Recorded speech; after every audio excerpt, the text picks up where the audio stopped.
नमस्कार, आदाब। मैं अनूप सोनी क्राइम पेट्रोल सतर्क के ब्लैक हेडलाइंस अध्याय के आज के एपिसोड में आप सबका स्वागत करता हूं।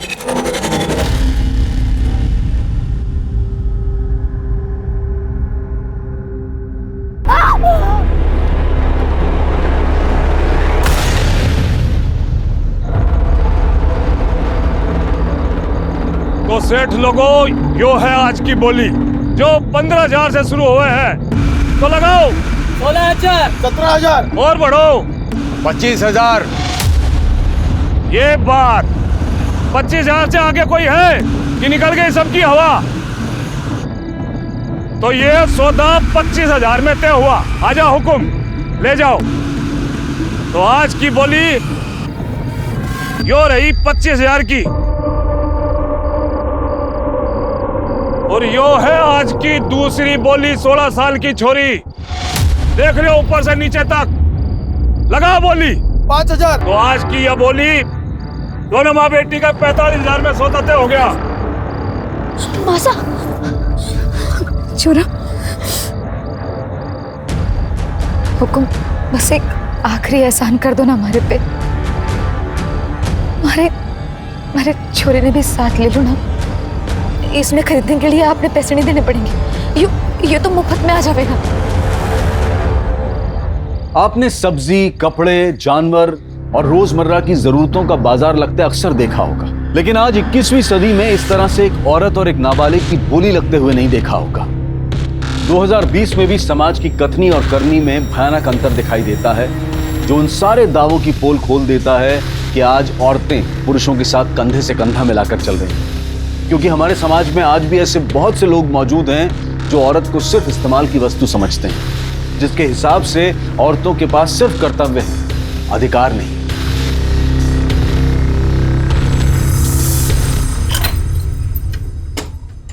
आ जाओ बेटा, आ जाओ, खाओ। आओ। सामान वामान सब रख दो यहाँ पर, ठीक है? आज से तुम तीनों यही रहोगे। पर हुकुम, ये घर किसका है? अरे घर किसका वो छोड़ो ना, तुम लोग सब यहाँ सामान वामान रख दो। वैसे हुकुम, ये घर तो बहुत साफ सुथरा है, अच्छा है। काम का भी बता देते तो। आधार कार्ड है तेरे पास? हाँ है, पर आधार कार्ड क्यों? ला दी मुझे, दे। आ जा बेटा, बैठ।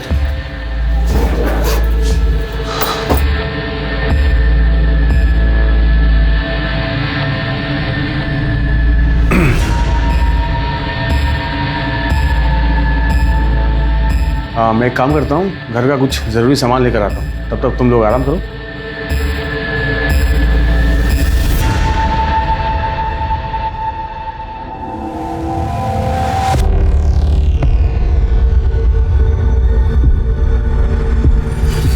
मासा, अपने आधार कार्ड देने की क्या जरूरत थी? बोल देते ना नहीं है। ये छोरी, हमारा दिमाग नहीं चला ना उस वक्त। उन्होंने मांगा, मैंने दे दिया। दिमाग ना चला मतलब? थारी इन्हीं हरकतों की वजह से आज हम यहाँ हैं। क्या जरूरत है आधार कार्ड देने की? तो छोरे, शांति रख। वहाँ कौन से मजे में थे? अरे ना काम था ना खाने को था। हम दोनों ने ना भूखा नहीं मारना चाहती थी, इसलिए यहाँ आने के लिए राजी हो गई। और तुम दोनों मने खामखा में सुना रहे हो। चलो कोई ना, सब ठीक हो जाएगा। कैसे ठीक होगा? अब तो तुमने आधार कार्ड भी दे दिया, अब तो मैं ऐसे भाग भी ना सकते।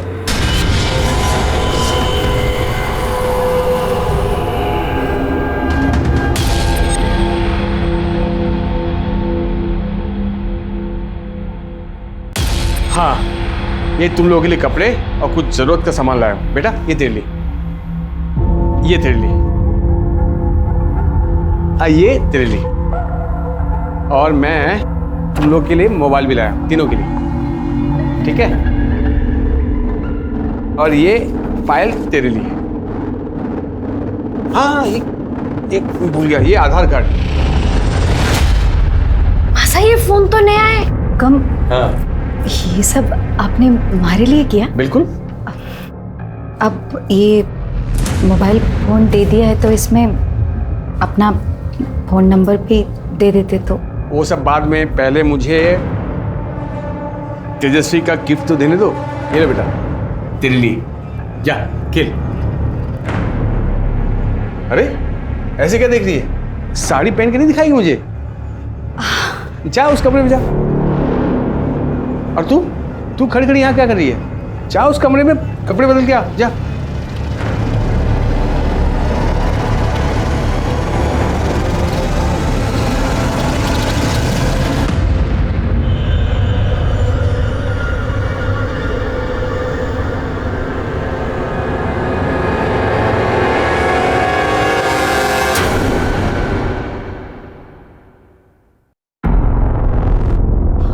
आप यहाँ क्या कर रहे हो?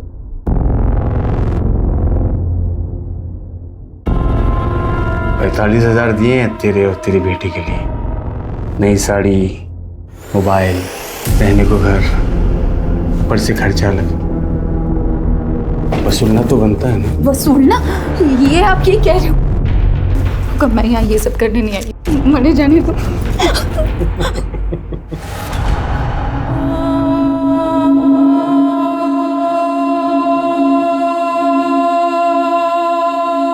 मासा, देखना कैसी लग रही हूँ।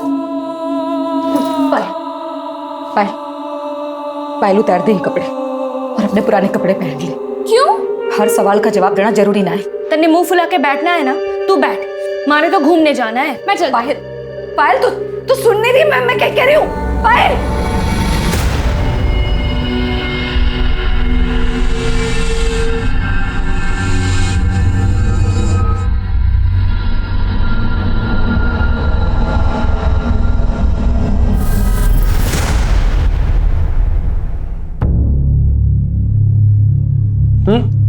मेरा हो गया, मुझे मत दो।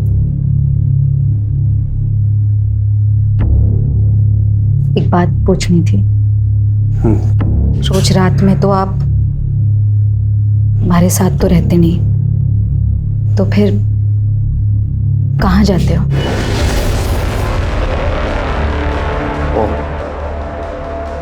तो तू अब मुझसे सवाल करेगी? नाना हुकुम, क्यों बात नहीं। बस मैं तो ये जानना चाह रही थी कि अगर हमारे साथ नहीं रहते तो फिर किसके पास जाते हो? औकात में रह तू अपनी। खरीदा है मैंने तुझे, खरीदा है। शादी नहीं हुई हमारी जो बीवी का नाटक कर रही है तू। ये तो जानना चाहूं कि शादी कब करोगे? सारा मूड खराब कर दिया मेरा।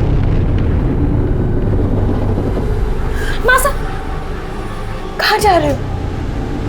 यो देखने कि शरीफ आदमी रोज रात में आखिर जाता कहाँ है।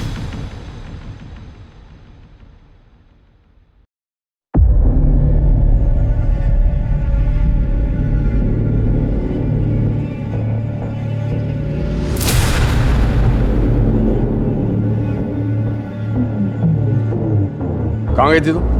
बाजार गई थी। ये लोग कौन है? चल अंदर जा, जा।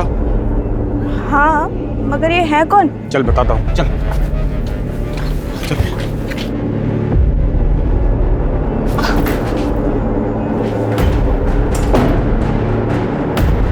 अब समझ में आ गया कौन है ये लोग? या डिटेल में समझाऊं? मासा चलो यहाँ से, चलो।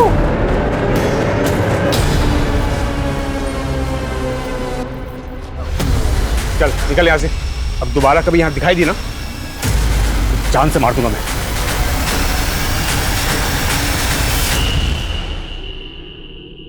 मिश्रा, मुझे पता लगा है पॉलिटिकल फंक्शन में तुमने फोर्स कम भेजी, ऐसा क्यों? सर बाकी की फोर्स मैंने सिविल हॉस्पिटल में भेजी है। सर, गौतम नगर के पीछे वाले एरिया में एक डेड बॉडी मिली है। चलो गाड़ी निकालो। महेश, आरती, चलो। मारी मासा, सब मारी मासा और दीदी पता नहीं कहाँ चली गई है। सब उन्हें ढूंढना। घबराओ नहीं, आराम से बताओ क्या हुआ तुम्हारी मासा और दीदी को? हमारी मासा और दीदी 2 दिन पहले घर से निकले थे, अब तक वापस नहीं आए। घबराओ नहीं, हम ढूंढ लेंगे तुम्हारी मासा और दीदी को। दामिनी, बच्चे को पानी वानी पिला के इसे शांत करो, इसकी स्टेटमेंट ले लो। जाओ बेटा दीदी के साथ। मिश्रा चलो।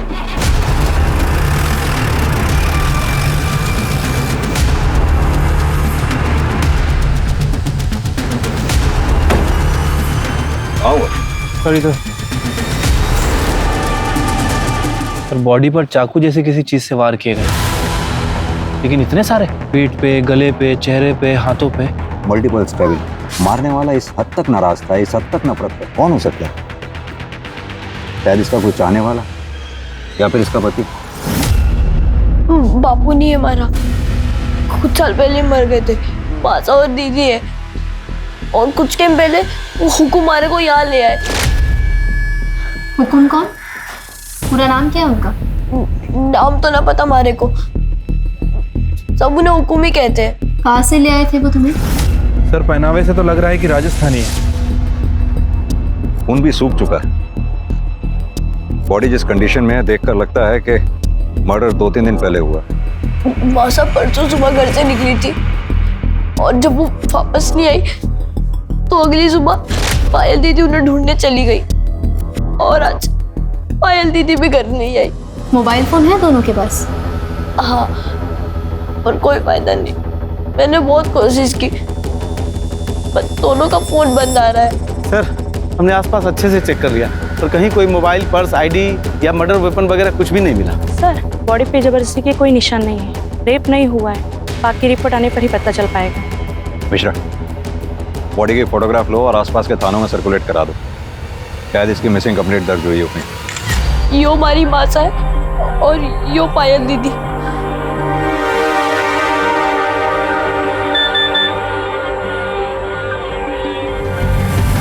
बेटा, अभी मैं तुम्हें कुछ दिखाने वाली हूँ, घबराना नहीं। ध्यान से देखो और मुझे बताओ कि यही तुम्हारी माँ है? मासा, यो हमारी मासा है। इन्हें क्या हुआ दीदी? मासा को क्या हुआ? मासा ऐसे ले शांत हो जाओ।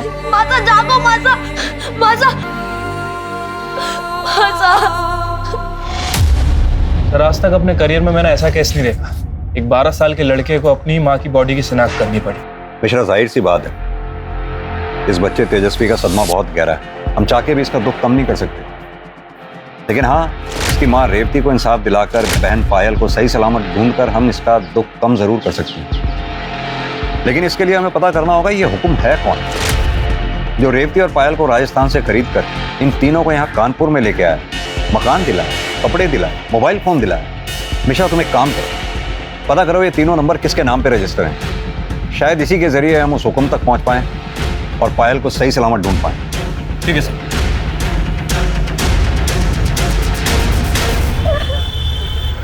सर तेजस्वी ने हुकुम का ये स्केच बनवाया। महेश सर पता करो रेवती के घर के आसपास कहीं सीसीटीवी हो तो उसकी फुटेज चेक करो। देखो क्या ये आदमी रेवती के घर के आसपास चक्कर लगाता दिखाई दे रहा है? अगर नहीं तो उसके आस पड़ोस में पड़ोसियों को सबको ये स्केच दिखाओ और इसके बारे में जितनी डिटेल मिले सब पता करो। सर ऐसा भी हो सकता है कि रेवती का मर्डर इस हुकुम ने किया हो, क्योंकि सर तेजस्वी ने बताया था कि जब से रेवती गायब हुई है ये हुकुम भी उसके घर के आसपास नजर नहीं आया। ये रेवती की पोस्टमार्टम रिपोर्ट आई क्या? सर अभी सरकारी हॉस्पिटल में हड़ताल चल रही है, शाम तक खत्म हो जाएगी। सर कल तक पोस्टमार्टम रिपोर्ट आने की उम्मीद भी है। सर, रेवती, पायल और तेजस्वी तीनों के भी नंबर्स रेवती के नाम पर रजिस्टर्ड है। फोन और सिम कार्ड तीनों भी अलग अलग जगह से खरीदी गई हैं और एड्रेस प्रूफ में राजस्थान के एड्रेस का आधार कार्ड दिया गया है। इन तीनों के कॉल रिकॉर्ड्स में ये हुकुम का नंबर जरूर होगा जिसकी रेवती से बात होती होगी। सर रेवती के कॉल रिकॉर्ड्स में तो बस 2 ही नंबर मिले हैं, एक पायल का और दूसरा तेजस्वी का। इन दोनों के अलावा तीसरा कोई नंबर नहीं है। ये पायल और तेजस्वी के कॉल रिकॉर्ड्स चेक किए? हो सकता है उनमें से कोई एक नंबर हुकुम का हो। यस सर, पायल के कॉल रिकॉर्ड्स में कुछ ऐसे नंबर्स मिले हैं, हम चेक कर रहे हैं कि वो नंबर्स किसके हैं। इतने नंबर्स में से एक नंबर तो हुकुम का जरूर होना चाहिए। एक काम करो, उस बच्चे तेजस्वी को लेकर आओ। Yes sir. बेटा तेजस्वी, आपको पुलिस स्टेशन में रहने में कोई दिक्कत तो नहीं हो रही ना? अगर कुछ प्रॉब्लम हो या कुछ चाहिए हो तो बता दें। साहब, पायल दीदी मिली? नहीं बेटा, अभी तो नहीं, लेकिन जल्दी मिल जाएगी। तेजस्वी, हमने कुछ नंबर्स हाईलाइट किए। ये ब्लू कलर में जो नंबर हाईलाइट किए हैं जरा इन्हें देख के बताओ, ये किसके नंबर है? पता नहीं साहब, पर ये शिव और लाखन के ही होंगे, क्योंकि हमारे से अलग दीदी इन दोनों से बातें करती थी। बेटा ये दोनों रहते कहाँ पर हैं? घर तो नहीं पता साहब, पर हमारे घर के आसपास ही देखा है मैंने इन्हें। इन्हें देखोगे तो पहचान लोगे? हाँ।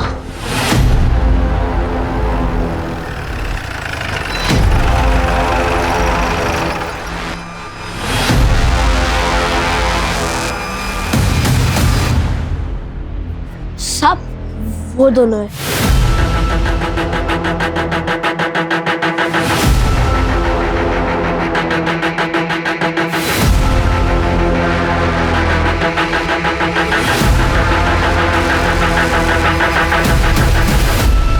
साहब, हम और पायल दोस्त थे। वही हमको बताई थी कि उनके यहाँ जो एक आदमी आता था उसको ये सब हुक्म करके बुलाते थे। क्या यही है वो आदमी?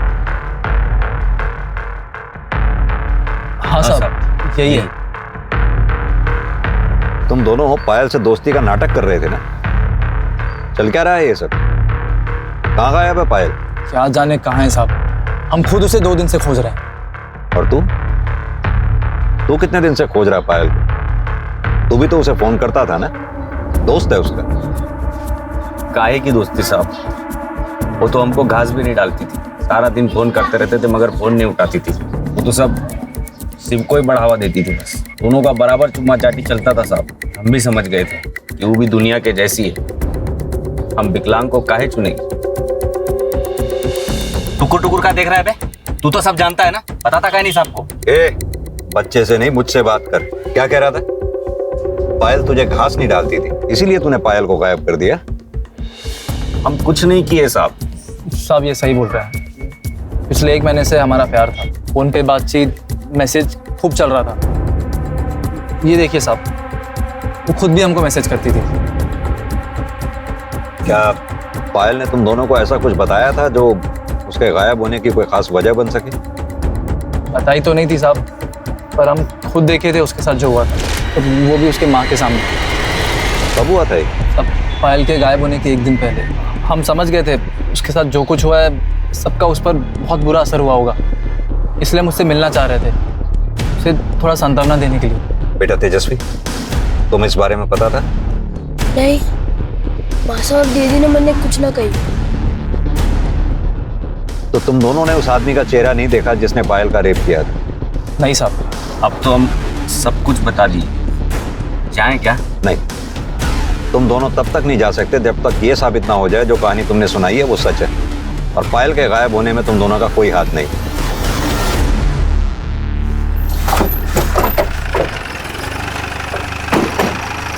लेके आओ।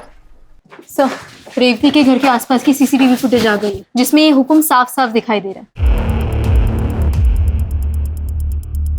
पॉज करना,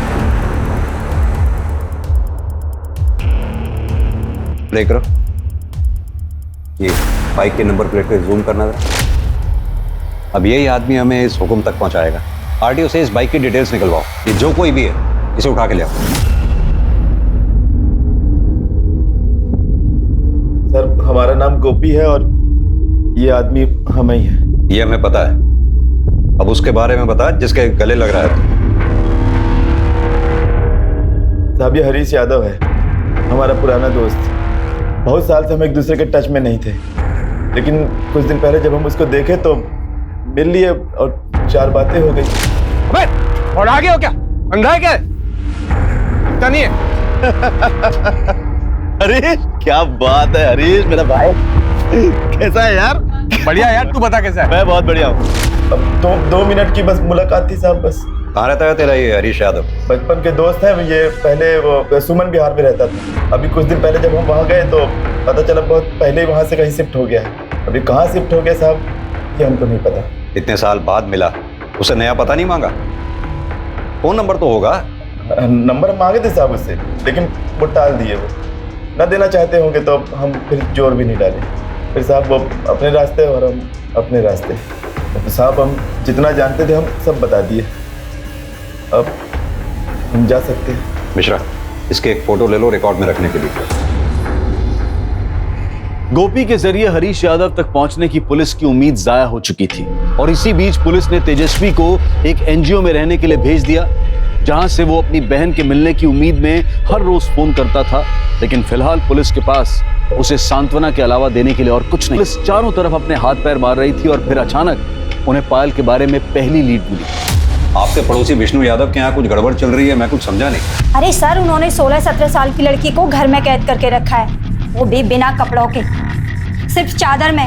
हमने खुद देखा है उसे खिड़की पर खड़े हुए। जिस लड़की को उन्होंने कैद कर रखा है उसी को खिड़की पे हवा खाने खुला छोड़ दिया। अरे मैडम, हम झूठ थोड़ी बोल रहे हैं, हम यहाँ पे अपना समय खराब करने नहीं आए हैं। दामिनी, ध्यान से देखो, यही थी वो लड़की? हाँ हाँ साहब, बिल्कुल यही लड़की थी।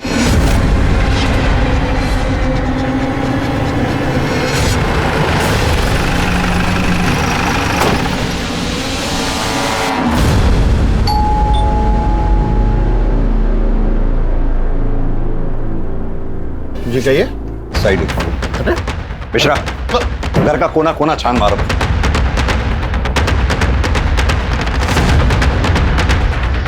सर बताएंगे आप क्या ढूंढ रहे हैं? आप हमें अपना काम करने दीजिए। पर हुआ क्या है? क्या चाहिए आप लोगों को? सब पता चल जाएगा।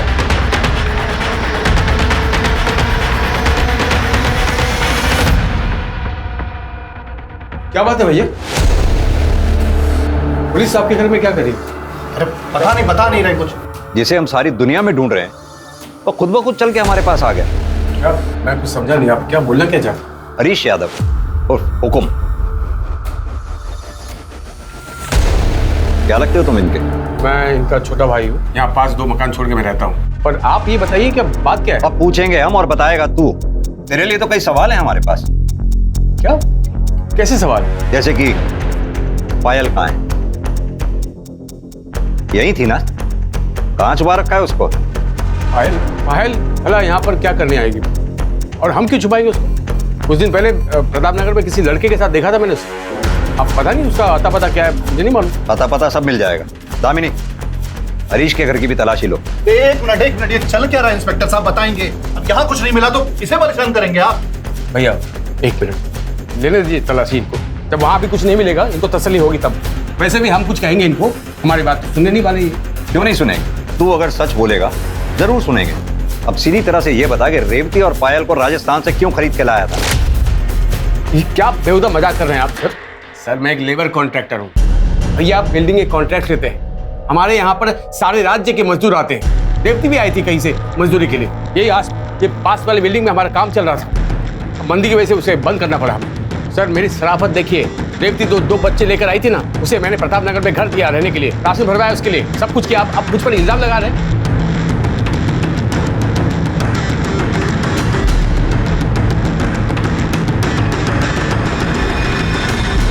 तू तो बहुत दयावान निकला।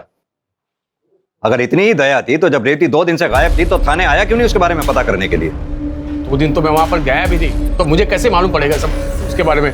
और सर आज मैंने अखबार में पढ़ा कि उसका मर्डर हो गया। सर पायल वहां भी नहीं मिली। हमखा आप लोग। विमला जी, हमें उस घर में ऐसी कोई लड़की नहीं मिली जिसे उन्होंने कैद करके रखा। इनफैक्ट हमने उस कमरे में भी देखा, वहां पर भी कोई नहीं था। सर ये दोनों भाई ना बहुत धूर्त और मक्कार है, झूठ बोल रहे हैं वो। सर आप उस पागल औरत विमला की बात पर भरोसा कर रहे हैं? आप उसे पायल की जगह किसी और की फोटो दिखा देना, तब भी वो यही कहती। क्योंकि सच तो ये उसने किसी लड़की को देखा नहीं आपस में, वो बस हमें परेशान करने के लिए ये सब कर रही है। सर हम ठीक बताते हैं आप। ये जो औरत है ना विमला, उसका पति है प्रदीप, कॉन्ट्रैक्टर है, बिल्डिंग बनाता है वो भी।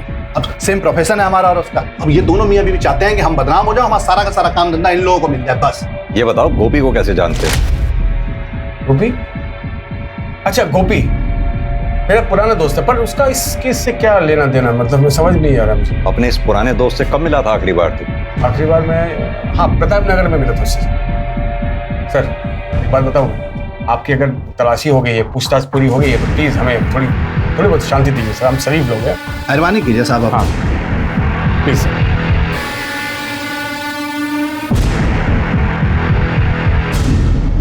ये हरीश यादव का कच्चा चिट्ठा निकालो, कॉल रिकॉर्ड्स, मोबाइल रिकॉर्ड सब निकलवाओ, और ये विमला ठाकुर की क्या कहानी है पता करो।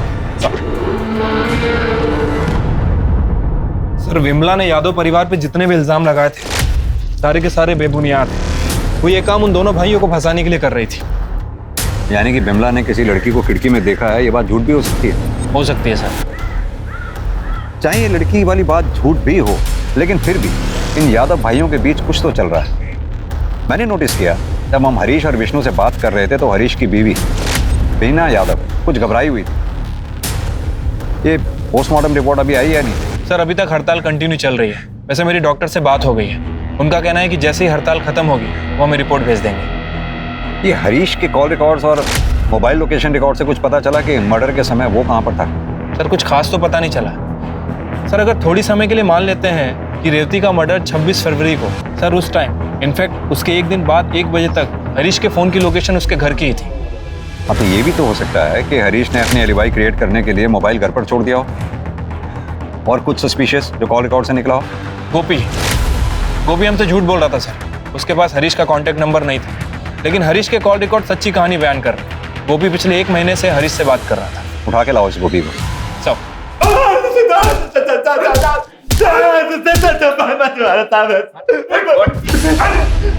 ये बोल के झूठ क्यों बोला? बता दो साहब, एक दिन हमारे हरीश को प्रताप नगर में देखे तो हम हैरान हुए कि वो यहाँ कर के रहा है, क्योंकि साहब वो तो कानपुर की बहुत बढ़िया कॉलोनी में रहता था।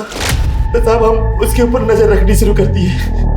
फिर एक दिन हम जानबूझकर उससे ऐसे टकराए जैसे कि अचानक मिले। बढ़िया यार, तू बता कैसा है? मैं बहुत बढ़िया हूँ। प्रताप नगर में क्या कर रहा है? अरे काम से आया था मैं। काम से मतलब दोस्त कोई है? कई बार देखा तेरे को उस राजस्थानी औरत के आते जाते। क्या चल क्या रहा है? वो गरीब औरत है यार, पति नहीं, 2 बच्चे हैं, तो थोड़ी बहुत मदद कर देता हूँ यार, बस इंसानियत के तौर पर यार। तू तो जानता मैं शादीशुदा हूँ। अब हरीश अच्छी तरह जानता था कि वो हमको मना नहीं कर सकता, नहीं तो हम उसकी पोल खोल देंगे। तो हम उससे पैसे हटने लगे। फिर हमको लगा कि पैसे से ज्यादा हमें और भी कुछ मिल सकता है।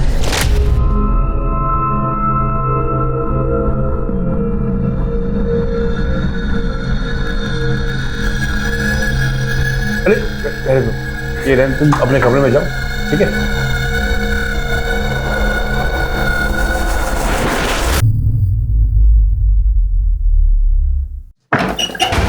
सब आप यहाँ क्या कर रहे हो? हैरान क्यों हो रही? बताया नहीं क्या हरीश तुमको? हाँ आप जाओ यहाँ से। आओ इधर बंद कर। हम अम्मा कसम खा के कह रहे हैं साहब, हम सिर्फ एक ही बार सोए थे उसके साथ। रेप कहते हैं उसे, और जब दूसरी बार रेवती ने तेरा शिकार होने से मना कर दिया तो तूने उसे मार डाला।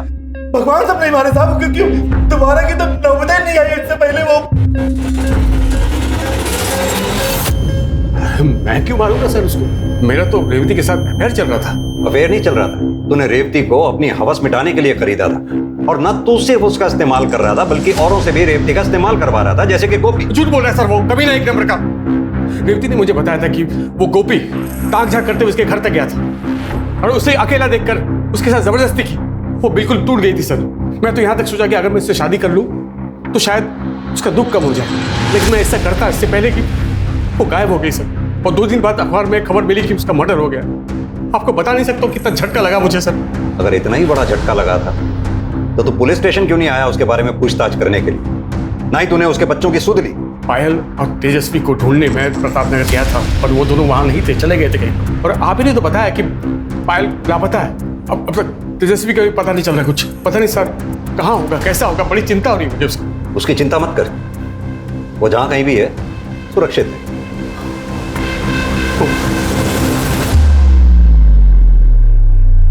सर आपने इस हरीश को जाने क्यों दिया? साफ साफ दिख रहा है सर सीधा बनने की कोशिश कर रहा है। समझ तो मुझे भी आ रहा है मिश्रा, लेकिन इस हरीश के खिलाफ हमारे पास कोई ठोस सबूत भी तो नहीं है। सर ऐसे तो सबूत शिव और लाखन के खिलाफ भी नहीं है। छोड़ दो उन्हें। लेकिन सर देखो मिश्रा, इन तीनों का कनेक्शन पायल से है, तो पायल जरूर इन तीनों में से ही किसी एक के पास होगी। ये जानने के लिए थोड़ा बहुत तो रिस्क लेना ही होगा। सर मुझे लगता है कि हमें यादव परिवार की औरतों से भी बात करना चाहिए, क्योंकि अगर ये विमला सच बोल रही है, मेरे ख्याल से इन औरतों को भी कुछ ना कुछ पता होगा। नहीं मिश्रा, मुझे नहीं लगता यादव परिवार की औरतें अपना मुंह खोलेंगी। मुझे तो वो भी विक्टिम ही नजर आती हैं।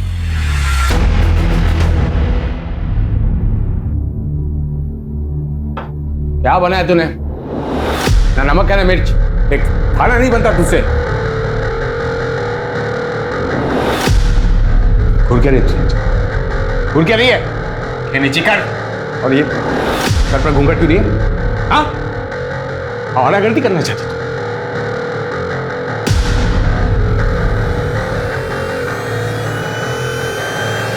बस अब बहुत हुआ।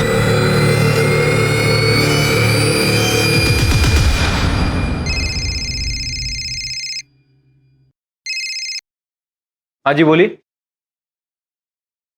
क्या? एक मिनट रुकिए। सर एनजीओ से फोन है, तेजस्वी का कुछ पता नहीं चल रहा। उन्होंने आसपास बहुत ढूंढा, कहीं मिल नहीं रहा। व्हाट? तेजस्वी के नंबर पे कॉल करो।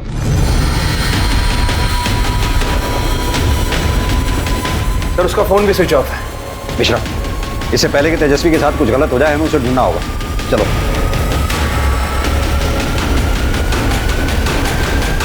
तेजस्वी,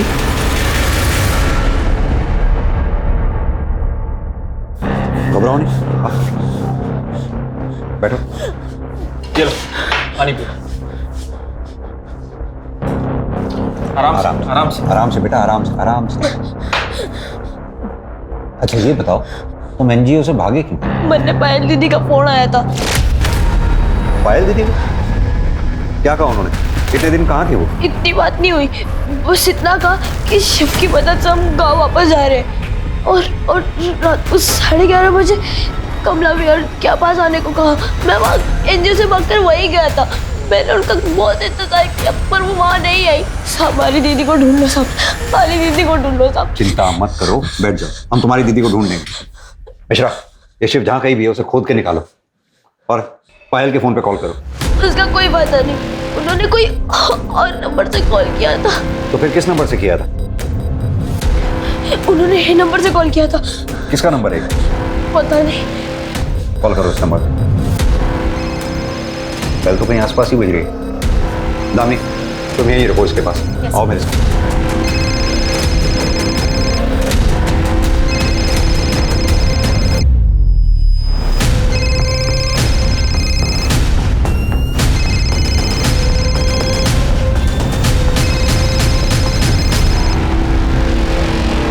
सर 27 मई की शाम को पायल अपनी माँ रेवती को ढूंढने के लिए हमारे घर पर आई थी। फिर हरीश ने बोला कि वो उसकी माँ को ढूंढेंगे और फिर ये भी बोला कि जब तक उसकी माँ नहीं मिलती है पायल हमारे घर पर रह सकती है और अपने छोटे भाई को भी ला सकती है। मगर ये सब वो सिर्फ उसे बेवकूफ बनाने के लिए बोल रहा था। उसके बाद हरीश ने विष्णु के घर में ले जाकर पायल को कैद कर दिया। शुरू में मैं भी पायल से बहुत नाराज थी क्योंकि उसकी माँ रेवती की वजह से मेरी बसी बसाई गृहस्थी उजड़ रही थी। उस दिन जब वो खिड़की के सामने विमला से मदद मांगने के लिए गई थी तब मैंने ही उसे पीछे खींचकर खिड़की के सामने अपना गुस्सा निकालने गई थी। मगर उसकी हालत देखकर पायल के साथ जो कुछ भी हो रहा था वो सुनकर मेरी रूह कांप गई। फिर उसने मुझे ये भी बताया कि ये सब कब और कैसे शुरू हुआ। कौन? जिसने रेवती की आंखों के सामने पायल का रेप किया वो विष्णु था।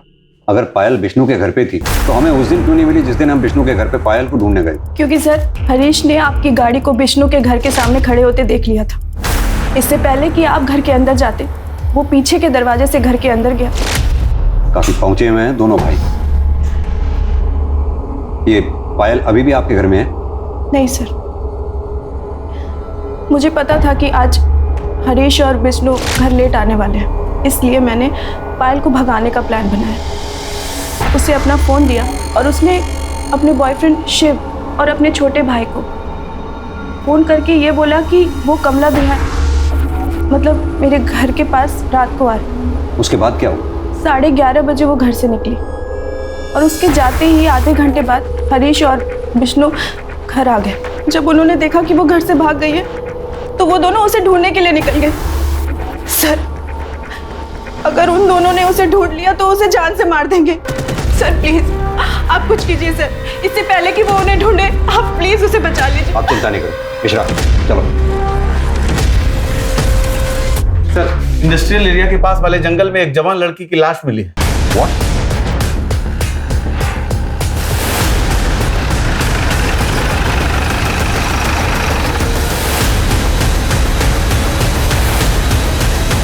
और इसे भी रेवती की तरह किसी धारदार हथियार से मारा गया। सर इसकी बॉडी पे भी बहुत सारे जख्म हैं। बॉडी चेक करो। Yes sir.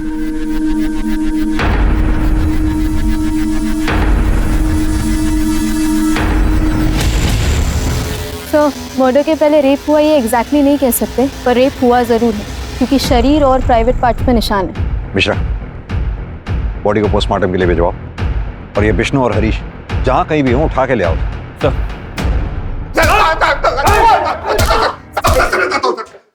मैं सब सच बताता हूँ। पायल भाग गई थी, हम लोग डर गए थे। हम दोनों भाई बाहर जाकर पायल को ढूंढ रहे थे, बहुत ढूंढा सर, लेकिन वो नहीं मिली। तो थकार के हम लोग वापस आ गए थे। वापस आ गए? बोला था ना, झूठ मत बोलना। इतनी रात को सीसीटीवी फुटेज में सिर्फ एक गाड़ी इंडस्ट्रियल एरिया की तरफ जाते हुए दिखाई दी, जो गाड़ी तुम दोनों की है। और इतना ही नहीं, उस गाड़ी में खून भी मिला है, जो फॉरेंसिक रिपोर्ट आने के बाद क्लियर हो ही जाएगा कि वो खून पायल का है, उस पायल का जिसे तुम दोनों भाई दिन रात रेप करते रहे। उसकी बॉडी, कपड़े, तुम्हारा डीएनए एक बार अगर मैच हो गया ना, तुम्हारा बाप भी सच बोलेगा। सर हमने रेप किया सर, लेकिन मारा नहीं सर। ये सच है सर। पायल उसकी माँ को ढूंढते हुए हमारे घर आई सर। हमने उसको अपने घर में कैद कर लिया सर। आगे बोल। उसका फोन छीन कर उसको ऑफ कर दिया ताकि वो बाहर वालों से कांटेक्ट में नहीं रह सके।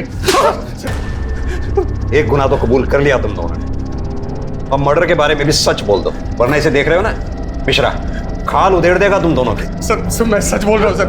हमने बस उसका रेप किया सर, उसको मारा नहीं सर। को इतनी बुरी तरह से तोड़ो कि सारी गर्मी निकल जाए। दोनों भाइयों ने एक ही रट लगा रखी है सर, रेप किया लेकिन मर्डर नहीं। ये दोनों हमें गुमराह करने की कोशिश कर रहे हैं ताकि मर्डर के चार्जेस से बच जाए। लेकिन सवाल अब भी वही उठता है कि अगर ये दोनों सच बोल रहे हैं तो फिर रेवती का मर्डर किया किसने? पुलिस के सामने रेवती और उसकी बेटी पायल की हत्या की एक गुत्थी थी जो सुलझ नहीं पा रही थी। संदिग्धों की लंबी लिस्ट थी, लेकिन बिना किसी सबूतों के किसी एक को दोषी मानना बहुत मुश्किल हो रहा था। एक मुश्किल यह भी थी कि हड़ताल की वजह से पोस्टमार्टम रिपोर्ट नहीं आई थी जिससे जानकारी साफ हो पाती। इसलिए पुलिस ने यह तय किया कि अर्जेंट बेसिस पर पोस्टमार्टम के लिए दोनों बॉडीज को लखनऊ भेजा जाए। सर, पीएम रिपोर्ट आ गई। फाइनली आई गई? हाँ सर, पायल का जब मर्डर हुआ वो प्रेग्नेंट थी और सर दोनों के साथ गैंग रेप हुआ है। रिपोर्ट में साफ साफ मेंशन है सर, बॉडी पे जितने भी घाव हैं वो 2 से 3 इंच गहरे हैं। तब सर जिसने मर्डर किया उसके हाथों में ज्यादा जान नहीं थी, इसीलिए इतने गहरे घाव नहीं कर पाया। मौत घाव की वजह से नहीं बल्कि बहुत ज्यादा खून बहने की वजह से हुई। इसीलिए पायल की बॉडी पर 50-60 वार किए गए। मिश्रा, ये काम हरीश, विष्णु या शिव का नहीं, किसी और का है। सर आपने उस दिन लाखन को नोटिस किया था, उसके हाथ बहुत कमजोर लग रहे थे। हाँ, लेकिन चलो अगर मान भी लिया जाए लाखन के पास पायल को मारने का मोटिव हो सकता है, लेकिन वो रेवती को क्यों मारेगा? जो हाथ सीधी तरह से चाय का गिलास नहीं पकड़ पा रहे थे, चाकू कैसे पकड़े? सर अगर लाखन नहीं है फिर ये मर्डर किसने किया? तो तुमने मारा रेवती और पायल को? क्यों मारा उन दोनों को?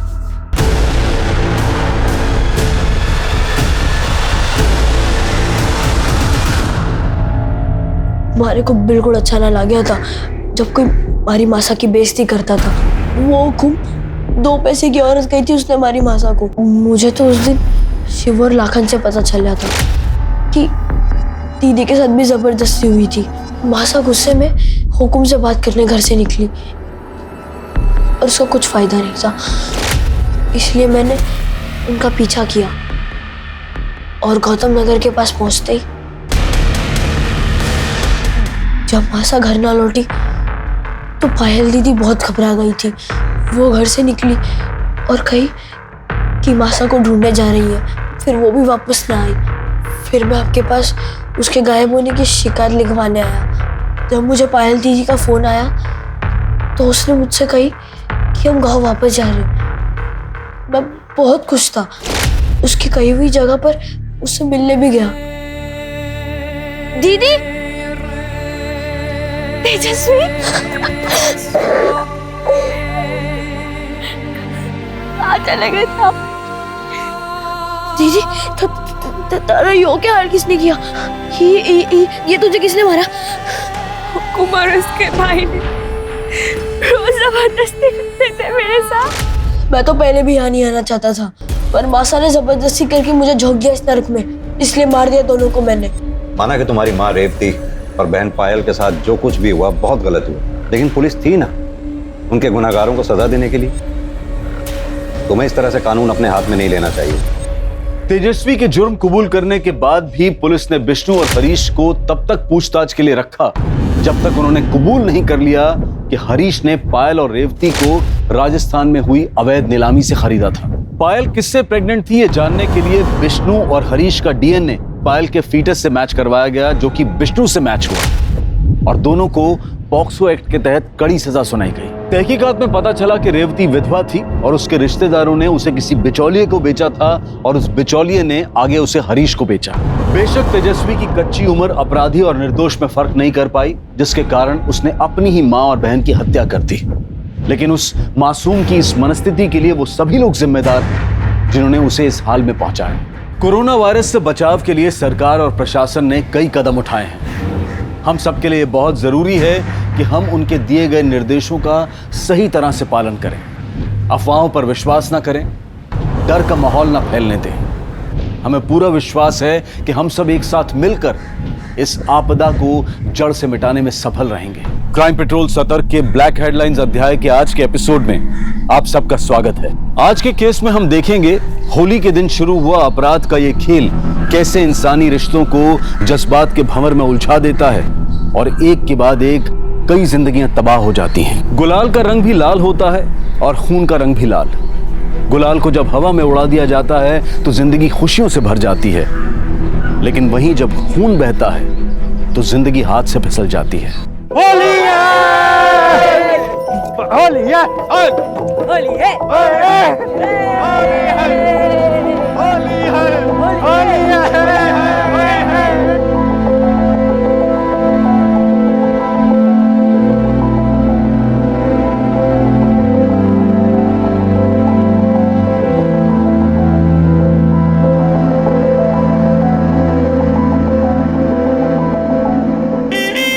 लो बन गई जोरी।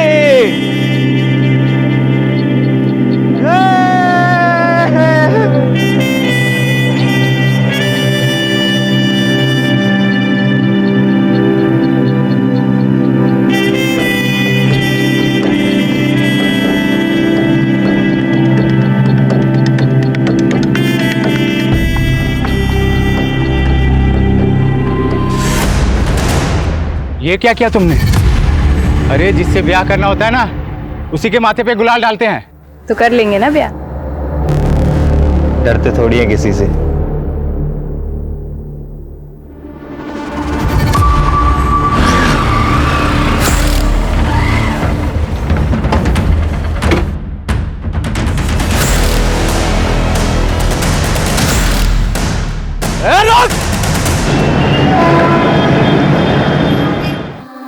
बेगम, होली मुबारक। आपको भी होली मुबारक। आप मेरे त्योहारों का भी कितना ख्याल रखते हो ना। देखो ना, मेरे लिए होली भी खेल रहे हो। तेरे लिए तो कुछ भी।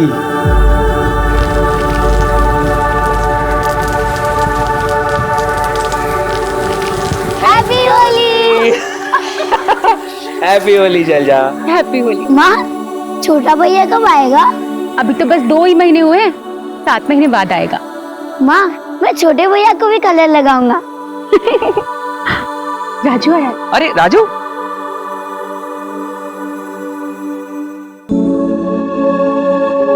होली की शुभकामनाएं राजू, जीते रहो।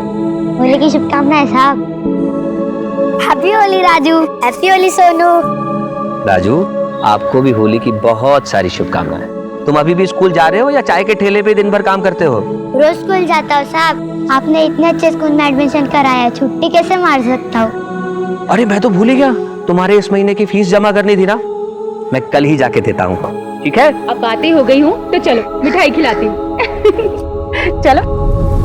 मिठाइयाँ आ गई हैं इंजीनियर साहब। होली की बहुत बहुत शुभकामनाएं तुमको भी। हम सब ठेकेदारों की तरफ से जरा मुंह मिठा के दीजिए। मखीजा जी, आप जानते हैं मैं सरकारी मुलाजिम, ये मैं ले नहीं सकता। साहब, आपकी सख्त रिपोर्ट की वजह से किसी भी ठेकेदार का बिल पास नहीं हो रहा है। हमारे बीवी बच्चे रास्ते पर आ जाएंगे साहब। देखिए मखीजा जी, काम सही कीजिए, रिपोर्ट अपने आप सही बन जाएगी। बस अपना आशीर्वाद हम पे बनाए रखना सर, वरना क्या वरना? ना मजबूरन हमें कुछ करना पड़ेगा सर। ये देखिए,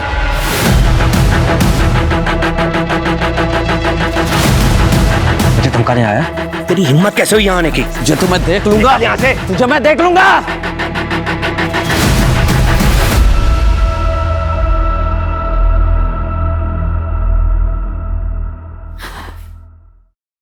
विनय, तुम जानती हो ना मैं रंग नहीं खेलती। मेघला, मैं यहाँ तुमसे कुछ और बात करने आया हूँ। मखीजा आया था।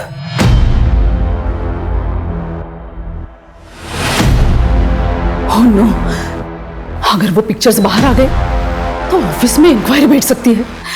मेरा सारा रेपुटेशन खराब हो जाएगा, यहाँ तक कि प्रमोशन भी रुक सकता है, और ऊपर से घर परिवार टूट जाएगा सो अलग। विनय, हमें कुछ करना चाहिए। डोंट वरी, चाहे कुछ भी हो जाए तो मैं बदनाम नहीं होने दूंगा, और अगर जरूरत पड़ी तो तुम्हारे लिए किसी भी हद तक जा सकता हूं, कुछ भी कर सकता हूं, कुछ भी। रिलैक्स।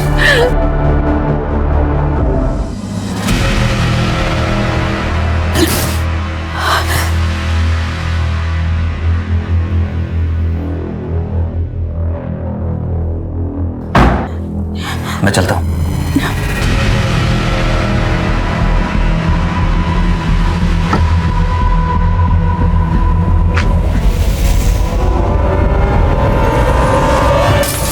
रानी, मेरी मॉम से दूर रहना, वरना सर फोड़ दूंगा। तू मेरी बहन को नजर उठा के देखेगा? हाँ, उसके माथे पे गुलाल भरेगा? रुक जाओ। अम्मा, ये हमारे रेवती पर गुलाल डाला है और कह रहा ना उससे बाहर जाएगा। संग्राम, संग्राम, ये उन लोगों की परंपरा है, और आज के दिन ना तुम अपने दिमाग को जरा ठंडा रखो। अरे आज खून से नहीं, रंगों से खेली जाती है, समझे? आप सब लोग अपने घर जाइए और खुशी से होली मनाइए।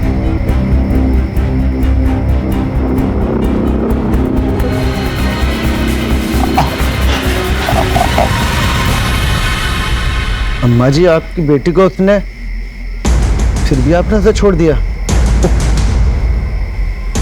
अगला चुनाव विधायक के लिए,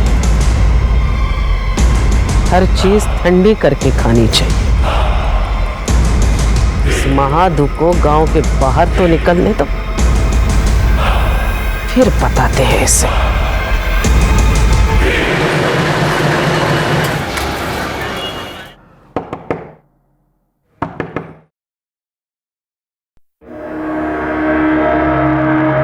फाइल लागू जीजा जी। शैलजा दीदी कहाँ है? जी मैं रेवती, शैलजा दीदी की छात्रा हूँ। वो हमारे गांव आती थी ना पढ़ाने, तभी से उनसे जान पहचान हुई। मैं उनकी फेवरेट स्टूडेंट थी। शैलजा जी आ रही हूँ। अरे रेवती, प्रणाम दीदी। खुश रहो। वो कॉलेज का फॉर्म भरने इंदौर आई, पर मुझे यहाँ का कुछ पता नहीं, इसीलिए आपके पास चली आई। वैसे दी, आप जो फोटो दिखाए थे, जीजा जी तो उससे भी ज्यादा खूबसूरत हैं। वो छोड़ो, ये बताओ कि तुम्हारे घर वालों ने तुम्हें अकेले कैसे आने दिया? 18 साल की हो गई हूँ, कहीं भी अकेले आ जा सकती हूँ। नहीं, मेरा पेट भर गया। अच्छे से खा लो, कॉलेज बहुत दूर है। अच्छा, तुम जा कैसे रही हो? अरे, मैं ऑफिस जाते समय कॉलेज छोड़ दूँ। ठीक है, चलो सोनू, तुम भी जल्दी से खाओ।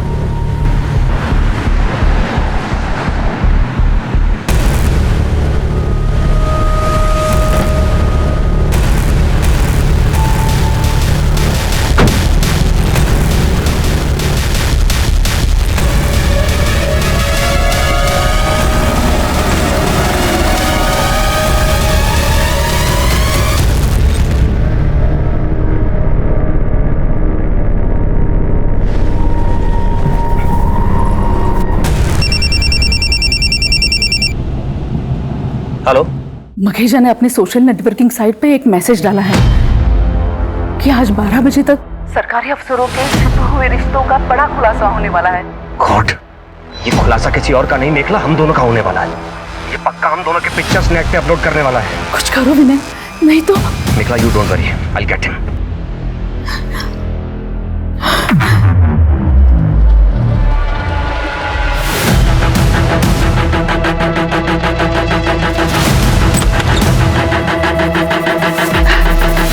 नमस्कार नमस्कार।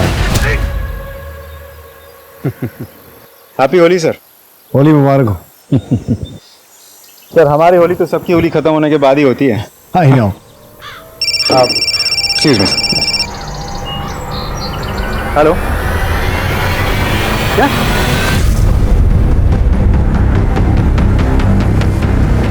फोन किसने किया था? मैंने। पूरा घर चेक करो, बॉडी का पंचनामा करके इसे पोस्टमार्टम के लिए भिजवाओ। सर विनय कुलश्रेष्ठ, एग्जीक्यूटिव इंजीनियर। होली के दिन विनय के साथ इनका झगड़ा हुआ था, विनय ने इनको धमकाया भी था। तेरी हिम्मत कैसे हुई यहाँ आने की? सर ये फोटो देखिए, ये विनय और विनय के सीनियर कॉलीग मेखला, मैं इन दोनों को जानता हूँ। पूरा गांव छान मार, वो जहां भी दिखे उसे लेकर आ अभी इसी वक्त। जा। जी अम्मा जी। माँ, रेवती गहने और पैसे भी लेके भागी है। संग्राम, गहने बनवाए जा सकते हैं, पैसे कमाए जा सकते हैं, खेतों में बीज डालेंगे ना तो सोना उगेगा, लेकिन बात यहाँ से पैसों या गहनों की नहीं है, बात है हमारी इज्जत की। इसलिए उसे ढूंढ कर लेकर। ठीक है अम्मा।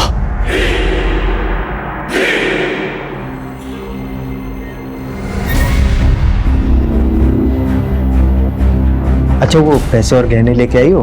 मैं अपने और माँ दोनों के गहने और पैसे लेकर आई हूँ। ये देखो, ये और ये रहे गहने, ये देखो।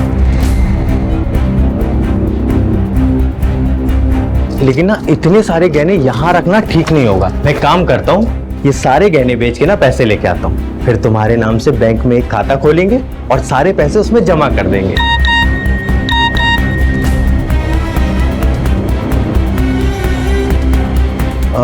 अच्छा सुनो ना। हाँ? मेरे ना अभी एक भाई आ रहे हैं, उन्होंने ही हमारी रहने की व्यवस्था की है।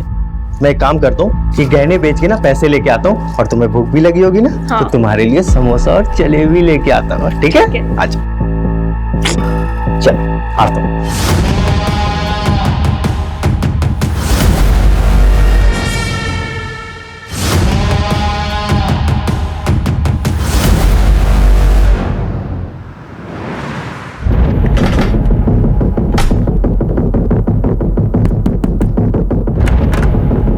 सर आप विनय कहाँ है? ऑफिस गए हैं। क्यों सर, क्या हुआ? वो ऑफिस पहुंचे नहीं, उससे पहले ही कहीं और चले गए। आपको मालूम है कहाँ गए? मुझे नहीं पता सर, मैं तो खुद सुबह से टेंशन में हूँ।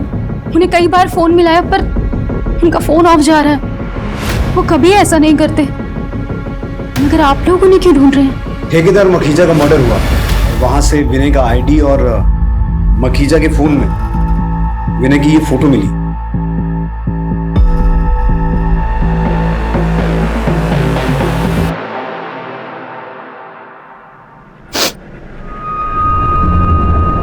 मैंने कभी सपने में भी नहीं सोचा था कि विनय मुझे इस तरह धोखा देंगे। शैलजा जी, मैं समझ सकता हूँ आप पे क्या बीत रही है। विनय अगर घर वापस आते हैं या उनसे कोई कांटेक्ट होता है तो तुरंत हमें इन्फॉर्म कीजिए।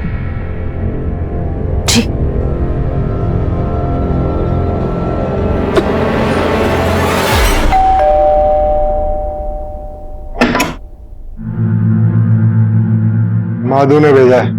जी आइए।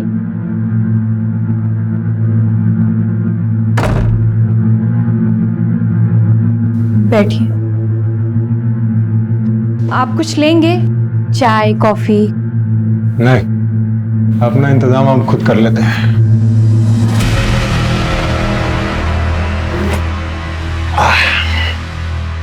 अरे तुम खड़ी क्यों? बैठो ना। ये क्या कर रहे हो? महादू आता ही होगा, उसी से बात करना। अरे माधु क्या आप कंचे खेलने आएगा? आओ। अरे मेरा हाथ छोड़ो, ये क्या कर रहे हो? शर्म नहीं आती अपनी होने वाली भाभी के साथ? अरे किसकी भाभी? तेरे वास्ते रोकड़ा पैसा दिया है माधु को। झूठ बोल रहे हो, ऐसा नहीं हो सकता।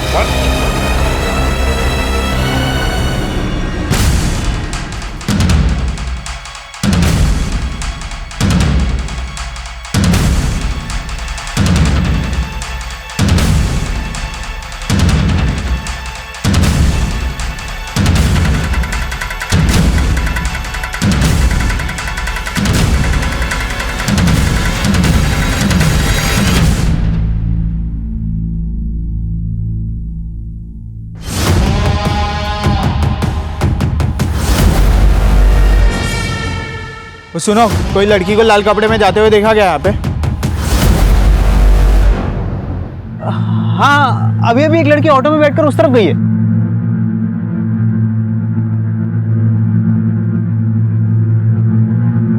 बताइए, आपका विनय के साथ क्या रिश्ता था? प्रोफेशनल। तो फिर आपकी और विनय की इंटीमेट पिक्स मखीजा के फोन में कैसे आई? ये तो आपको उसी से ही पूछना चाहिए। मखीजा अब इस दुनिया में नहीं है, इसीलिए आपसे पूछ रहे हैं। ये मखीजा मरा कैसे? कहीं आप नहीं तो? मैं मखीजा को क्यों मारूंगी? क्योंकि आपकी और विनय की कॉम्प्रोमाइजिंग पोजीशन में पिक्स मखीजा के फोन में थी। हो सकता है उसने आपको धमकी दी हो या ब्लैकमेल करने की कोशिश की हो, इसीलिए उसे रास्ते से हटाने के लिए विनय के साथ मिलकर मार डाला। विनय कहाँ है? पता नहीं, आप चाहे तो मेरा CDR मंगवा के चेक कर सकते हैं। मैं घर पर ही थी। काफी स्मार्ट गेम खेल रही हैं आप। आपका CDR तो ठीक है, जरा ये आपके घर के सामने लगे CCTV की फुटेज देखिए।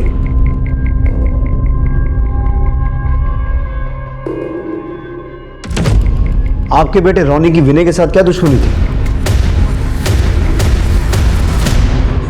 पता नहीं किसकी नजर लग गई मेरी बेटी की गृहस्थ जीवन में। ये सब कैसे हुआ बेटा? मुझे तो खुद कुछ समझ नहीं आ रहा। सुबह तो ये ऑफिस के लिए निकले थे और रेवती को कॉलेज छोड़ना था। रेवती कौन है? नानखेड़ा से आई थी माँ। नानखेड़ा?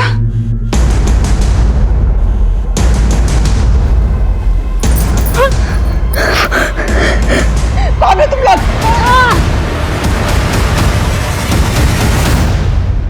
रोनी, विनय कहाँ है? How would I know sir? तुमने उसकी कार की हेडलाइट तोड़ी थी, उसे धमकाया भी था। किस लिए? वो हमारा कुछ पर्सनल प्रॉब्लम था। तो उस पर्सनल प्रॉब्लम को खत्म करने के लिए विनय के साथ कुछ किया नहीं ना? नहीं सर। मखीजा का मर्डर कैसे हुआ? I don't know.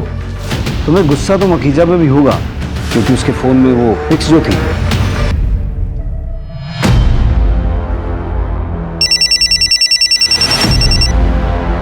हेलो, मेरे बच्ची को उठा के ले गए साहब। कौन लोग थे? बड़े अजीब लोग थे, मुंह पर कपड़ा बांध रखा था। मैं उन्हें पहचान नहीं पाई। रेवती के बारे में पूछ रहे थे। रेवती कौन? किसी नानखेड़ा गांव से आई थी।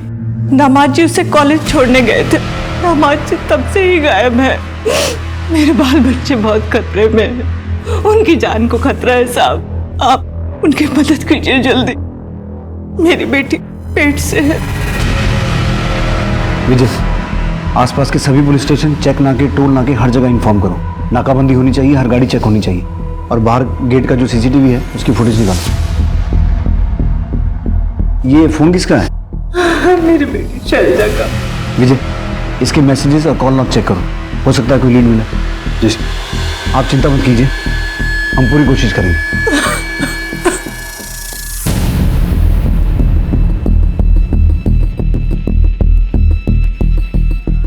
पहले मखीजा का मर्डर हुआ, फिर विनय गायब हुआ, और अब विनय के बीवी और बेटा। कहीं ये सब विनय का किया धरा तो नहीं है? मखीजा का मर्डर करके अपनी फैमिली को यहां से निकाल के धीरे धीरे गायब होने की कोशिश कर रहा। रेवती नानखेड़ा गांव से थी, और ये लोग भी गांव खेड़े के ही लग रहे हैं, चेहरे ढके हुए हैं। कहीं सबके तार रेवती से जुड़े तो नहीं है? विजय, नानखेड़ा पुलिस से रेवती के बारे में और जानकारी निकालो। सर, एक चीज नोटिस की आपने?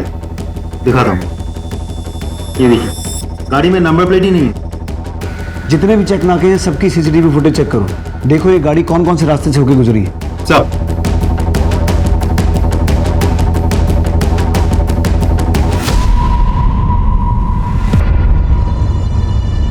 अम्मा जी प्रणाम। वो इंदौर पुलिस ने हमें पूछताछ करने के लिए कहा कि आपकी बेटी रेवती कैसी है और कहाँ है। रेवती,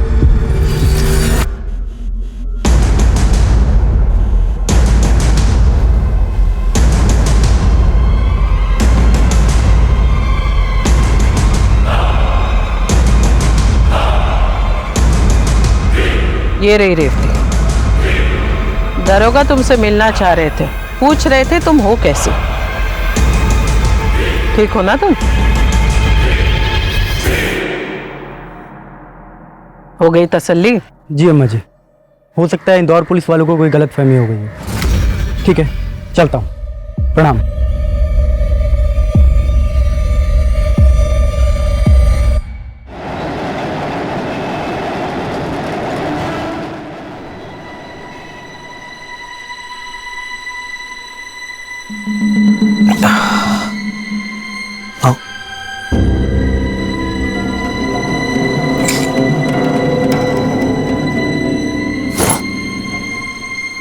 आज से यही अपना घर होगा। अब तुम्हें किसी से डरने की ज़रूरत नहीं है। इसे ही हम अपना आशियाना बनाएंगे। लेकिन मुझे यहाँ के लिए कुछ सामान खरीदना होगा। तुम उसकी टेंशन मत लो। मेरा पार्टनर है बिलाल, उसकी बीवी है बिल्लो भाभी, वो तुम्हारी खरीदारी में मदद कर देंगी।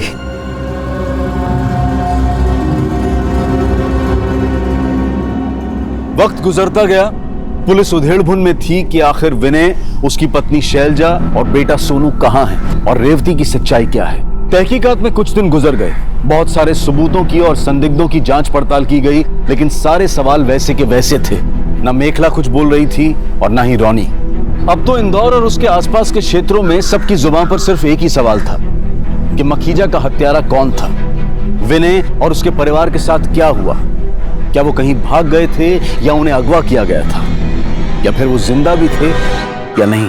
सर, शैलजा के मोबाइल पे रेवती का एक मैसेज आया है। मैसेज में लिखा है, दीदी मैं बहुत परेशान हूँ, बहुत मुसीबत में हूँ, प्लीज मुझे बचा लो। रेवती। कहीं ये वो नानखेड़ा वाली रेवती तो नहीं है? नहीं सर, ये कोई और रेवती है, क्योंकि नानखेड़ा वाली रेवती अपने घर पे है। और वैसे भी ये मैसेज मुंबई के मोबाइल नंबर से आया है। तो मुंबई पुलिस से कांटेक्ट करो और उन्हें रेवती और इस केस की पूरी जानकारी दो। सर, विनय ने उस दिन रेवती को कॉलेज के बाहर छोड़ा था ना? जी सर। उस दिन की CCTV footage I? Yes sir. ये कॉलेज गेट की सीसीटीवी फुटेज है।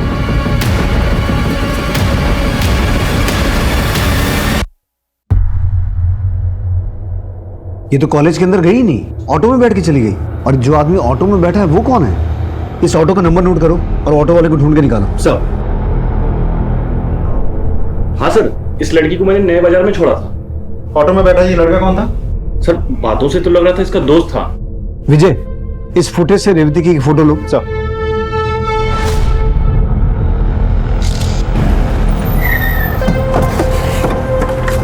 सर, यहीं उतारा था, वहां दोनों अंदर गए थे। सुनिए, ये लड़की यहाँ आई थी? जी साहब, ये एक लड़के के साथ में आई थी। बाद में लड़का तो चला गया, फिर ये लड़की भी भाग गई। अगर नानखेड़ा की रेवती अपने घर पे है तो फिर ये रेवती कौन है? और वो लड़का कौन हो सकता है जो इसे यहाँ लेके आया था? और फिर वो रेवती जिसने मुंबई से शैलजा के फोन पे मैसेज किया था। टोटल 3 रेवती हैं और तीनों किसी न किसी तरीके से इस केस से जुड़ी हुई हैं।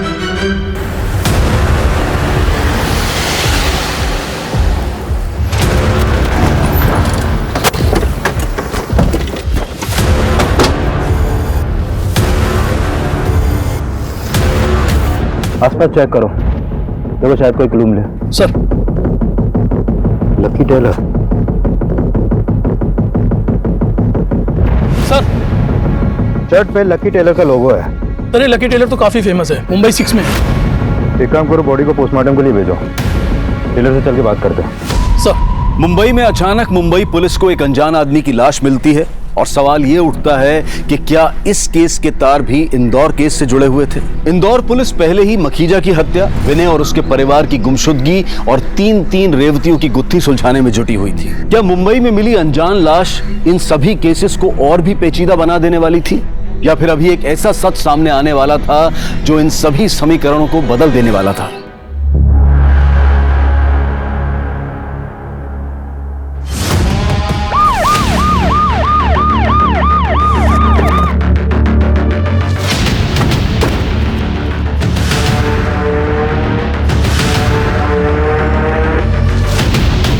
सर, ये तो कोई महादू है, नंदखेड़ा गांव से।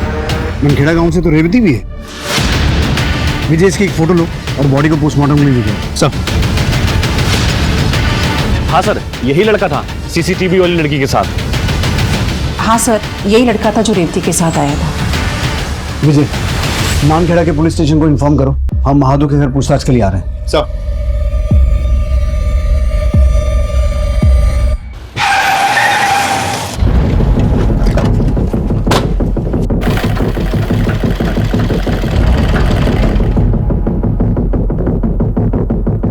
हमें मालवानी के पास एक लाश मिली है जिसकी शर्ट पर आपकी दुकान का टैग है।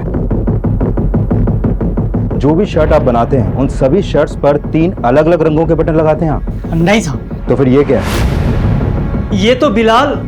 कौन बिलाल? इलेक्ट्रिशियन है, उसी ने तो हमारे दुकान का फिटिंग किया था, उसे ही ये सब शौक है। कहाँ रहता है ये?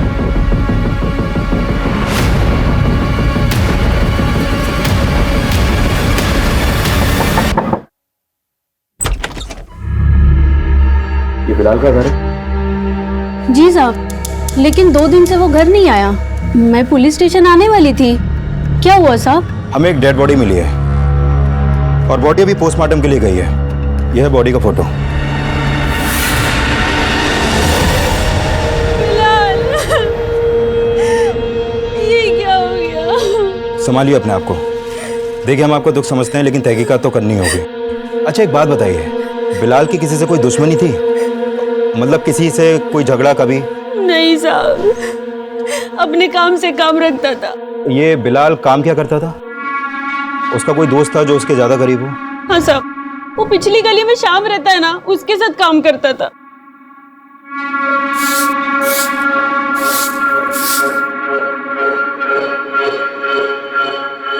जी। हाँ साहब, ये हमारा बेटा महादू है। इसकी गलत हरकतों के कारण मैंने इसे घर से निकाल दिया था साहब। क्यों? ऐसा क्या हुआ? कोई काम धाम ही नहीं करता था, बस ताली पी के पड़ा रहता था साहब। आपको क्या लगता है उसके साथ किसी की कोई दुश्मनी थी, लड़ाई झगड़ा? यहाँ गांव में तो नहीं साहब, पता नहीं इंदौर में किसी से दुश्मनी हुई हो। तो उसने आपसे कभी संपर्क तो किया होगा, कभी कुछ बताया कि उसको किसी से खतरा है या ऐसा कुछ? नहीं साहब, हमारी उससे कोई बात ही नहीं हुई है। ठीक है, जैसे ही बॉडी का पोस्टमार्टम हो जाएगा आपको इत्तला करेंगे, आप बॉडी क्लेम कर सकते हैं। जी सर।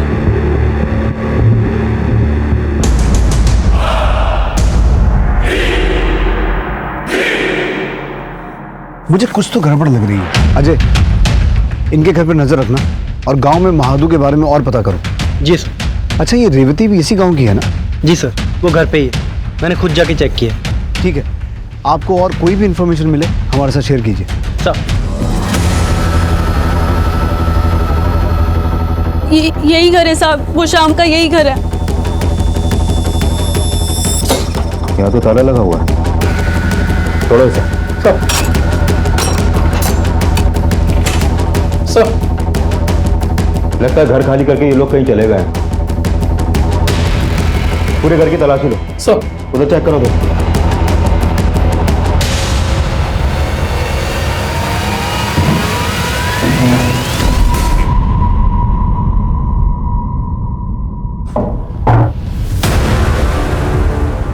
माने सर, ये खून के धब्बे लग रहे हैं मुझे। फोरेंसिक टीम को बुलाओ और ये ब्लड पार्टिकल बिलाल की डेड बॉडी से मैच करके देखो, हो सकता है ये उसी का ब्लड हो।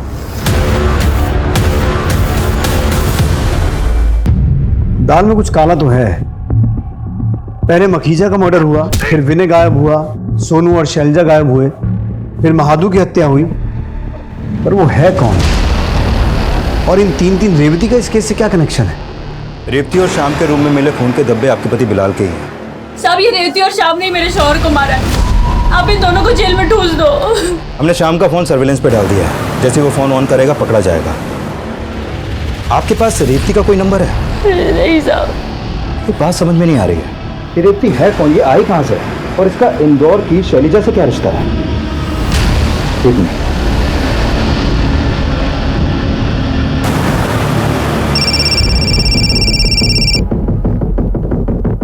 जय हिंद। जय हिंद। मैंने आपको ये बताने के लिए कॉल किया है कि रेवती ने जिस नंबर से शैलिजा को मदद मांगने के लिए मैसेज भेजा था, वो नंबर एक्चुअली मुंबई के बिलाल का है, लेकिन अभी उसका मर्डर हो चुका है। और बिलाल के मर्डर में हमारे सस्पेक्टेड क्रिमिनल बिलाल का एक दोस्त है श्याम और उसकी गर्लफ्रेंड रेवती हैं, और अभी ये दोनों ही फरार हैं। मैं आपको शैलजा केस से जुड़ी रेवती की फोटो दिखाता हूँ, आप देख के बताइए कि बिलाल केस से जुड़ी रेवती सेम है या अलग है। ये देखिए, ये देखिए, यही वो रेवती है जो श्याम के साथ रहती थी। हाँ हाँ सर, यही है रेवती, और इन दोनों ने ही मिलकर मेरे पति को मारा है। तो शैलजा के घर आई रेवती ही मुंबई गई थी, इसका मतलब है रेवती नंबर 2 और 3 सेम है। तो क्या इसी रेवती ने महादू की हत्या की यहाँ इंदौर में और वहां मुंबई जाके बिलाल की हत्या की? खैर, आपको अगर रेवती मिलती है तो हमें इन्फॉर्म कीजिए। श्योर। जय जय। हाँ, very good, thank you sir. आपका शक बिल्कुल सही निकला। माखीजा के मोबाइल में विनय और मेखला के जो पिक्चर्स मिले थे, वो हमारी टीम ने बहुत डिटेल में स्टडी किया।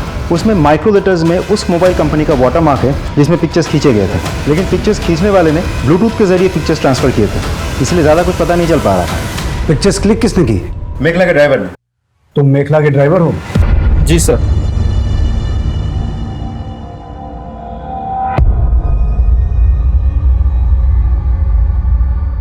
ये फोटो तूने क्यों क्लिक की? सर बताता हूँ सर, मैम कहाँ जाती कब किधर जाती मुझे सब पता होता था। मखीजा सर ने मुझे पैसे दे के बोला मेखला मैम पर विनय सर पे तुम नज़र बनाए रखो, उन्हें ही सर अपनी ठेकेदारी में इस काम की ज़रूरत थी। सर मैंने चुपके से दोनों का फोटो क्लिक किया और मखीजा सर को दे दिया। सर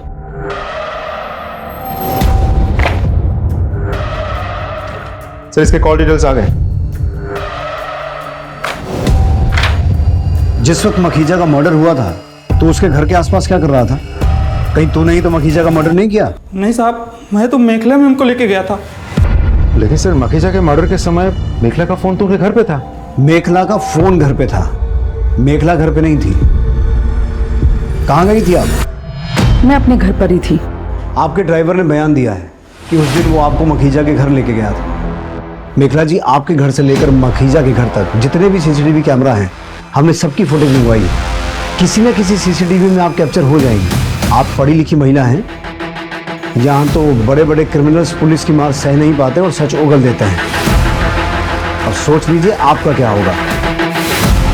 नीतू, इन्हें तब तक मारो जब तक ये सच न बोले। मैं सब सच बताती हूँ। आई एम सॉरी, मैंने मखीजा को जानबूझकर नहीं मारा। उसने दोपहर 12 बजे सोशल नेटवर्किंग साइट पे हमारे पिक्चर्स वायरल करने की बात लिखी थी। मैं डर गई थी। उससे यही रिक्वेस्ट करने के लिए मैं उसके घर पर गई, लेकिन उसने वहां बदतमीजी की। मैं बहुत गुस्से में आ गई और वहां मैंने जैसे तैसे अपने आप को कंट्रोल कर लिया। ये सोच लिया कि जो होना था सो हो गया। मुझे एक आइडिया आया, अगर इस मर्डर का ब्लेम विनय पे आता है तो उसकी वाइफ को हमारे रिश्तों के बारे में पता चलता और वो उसे छोड़ देती, फिर मैं विनय के साथ शादी कर पाती। मैंने विनय को प्रमोशन देके उसके लिए एक आईडी कार्ड बनवाया था। उसे सरप्राइज देना चाह रही थी, तो वही आईडी कार्ड मैंने मखीजा के डेड बॉडी के पास रखा।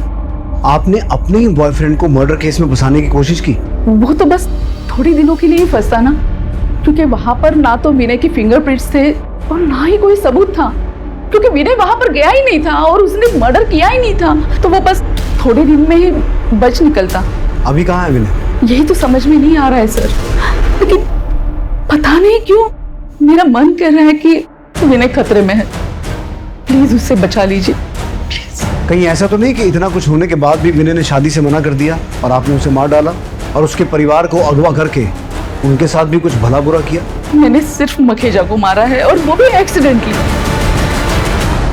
अलग अलग हादसों से जुड़ी रेवती नंबर 2 और रेवती नंबर 3 अलग अलग नहीं है, बल्कि एक ही रेवती है। इस हैरत अंगेज सच के सामने आने से इस केस में एक बड़ा उलटफेर हो गया। सारे बिखरे हुए पहलू एक दूसरे से जुड़ गए और होली के दिन शुरू हुई अपराधों की ये कड़ी पुलिस के सामने खुलने लगी। अब जरूरत थी उन सभी अपराधियों को पकड़ने की, विनय और उसके परिवार को बचाने की। पुलिस तुरंत एक्शन में आ गई। मिशन रिस्की था, लेकिन रिस्क तो पुलिस की ड्यूटी का एक अहम हिस्सा है। और इसी दौरान पुलिस को एक अहम खबर मिली।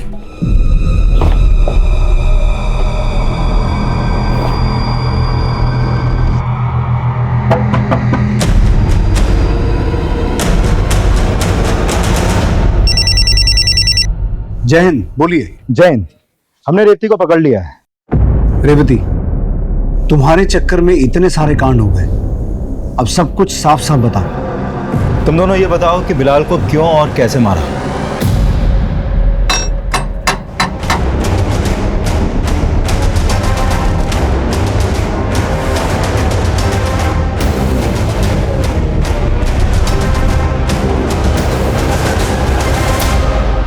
हमने बिलाल को मार के उसकी बॉडी झाड़ियों में फेंक दी।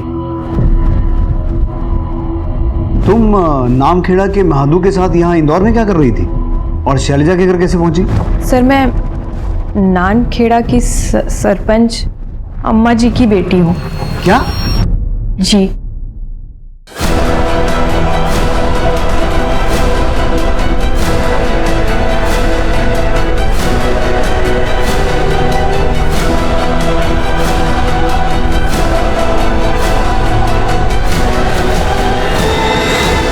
फिर मैं श्याम की मदद से इन सब से दूर मुंबई चली गई। तो तुम सिर्फ थोड़ी देर छिपने के लिए शैलजा के घर गई थी और फिर मुंबई चली गई। यहाँ पहले विनय गायब हुआ, फिर शैलजा और सोनू गायब हुए, महादू का मर्डर हो गया। क्या शैलजा दीदी की पूरी फैमिली गायब हो गई? हे भगवान, कहीं मेरी अम्मा जी को ये पता तो नहीं चल गया कि मैंने उनके घर में आश्रय लिया था और अम्मा जी ने तो उन्हें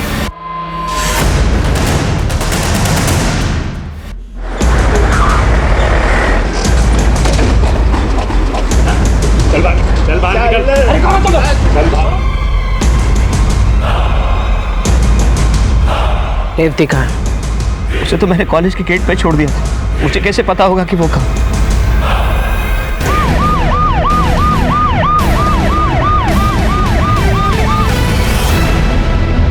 आपके घर की तलाशी लेनी है, वारंट दिखाओ।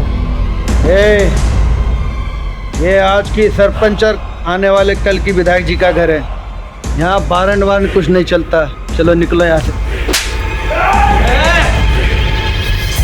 मैं वार्निंग दे रहा हूँ, अगर पुलिस के काम में दखलंदाजी की तो मुझे गोली चलानी पड़ेगी। ए दरोगा, क्यों मेरे हवेली की तलाशी लेना चाहते हो? आपकी बेटी रेवती कहाँ है? तो घर पे। बुलाइए। रेवती,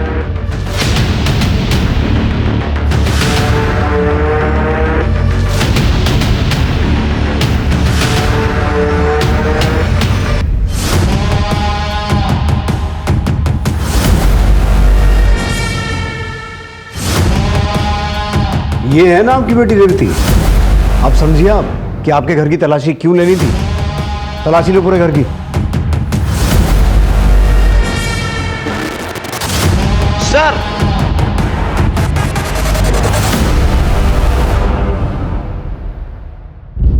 विजय, अब बताएंगी महादू को कैसे मारा? मुझे नहीं मालूम।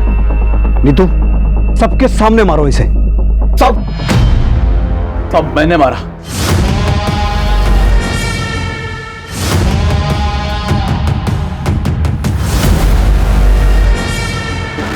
हमारे खानदान की इज्जत का सवाल था, इसलिए मार दिया। अजय, अंदर डालो इन्हें और इतना मारो कि सपने में भी लॉकअप दिखाई दे, क्योंकि ये सिर्फ खूनी और अपराधी नहीं है, वैसी है जिन्होंने एक गर्भवती महिला के साथ ऐसा अत्याचार किया है कि उसके पेट में पल रहा बच्चा भी मर गया। और अम्मा जी, पूरी कोशिश करूंगा कि कानून आपको कम से कम फांसी की सजा तो दे।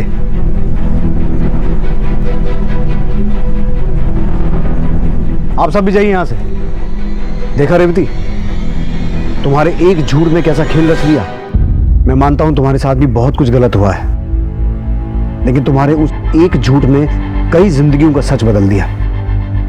विजय, इसे भी ले चलो। पुलिस ने पुख्ता सबूतों और गवाहों के साथ अपराधियों को कोर्ट में पेश किया और उन्हें सजा दी गई।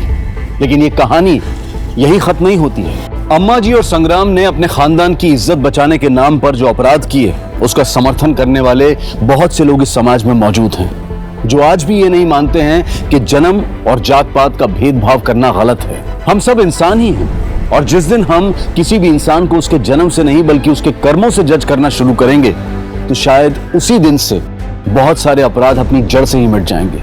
दोस्तों, कोरोना वायरस से बचाव के लिए सरकार और प्रशासन ने कई कदम उठाए हैं। ये बहुत जरूरी है कि हम उनके द्वारा दिए गए निर्देशों का सही तरीके से पालन करें, अफवाहों पर विश्वास ना करें और डर का माहौल ना बनने दें।